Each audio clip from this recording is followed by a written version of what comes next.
U.S. indices continue the grind higher. Before we start, a quick word from our sponsor. This video is brought to you by XNS, the world's leading retail brokerage firm offering ultra-fast execution and no overnight fees. Look for a link in the description below. The Nasdaq 100 initially pulled back just a bit, only to turn around and show signs of life as we see plenty of upward momentum. And now it looks like we are trying to perhaps break out of this little area of consolidation. In fact, we had tried it during the session on Wednesday, but got rejected a little bit. At this point in time, I suspect it is probably only a matter of time before we go higher. And with a lack of economic announcements of any great importance, that might be the catalyst to send the market higher. After all, there aren't as many things to worry about.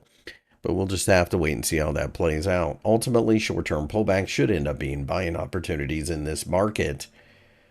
The Dow Jones 30 also initially dipped a bit during the session, but now has turned around to fight back. And it looks like we are going to try to grind towards the 45,000 level. The 45,000 level, of course, is a large round psychologically significant figure. And it's an area where we had formed a double top previously.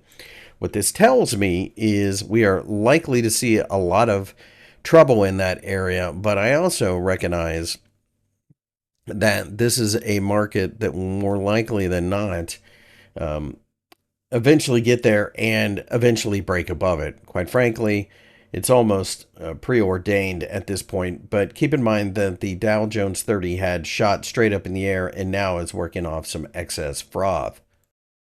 The S&P 500 also initially fell a bit during the trading session, only to turn around and show signs of life again.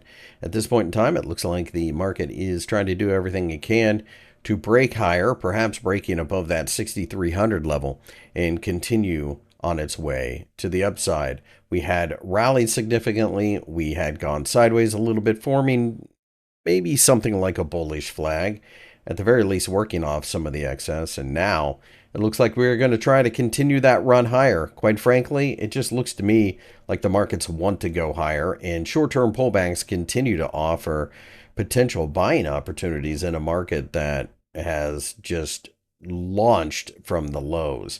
My name's Chris. I work for FXEmpire. If you enjoyed the video, give me a thumbs up and subscribe to the channel for more analysis.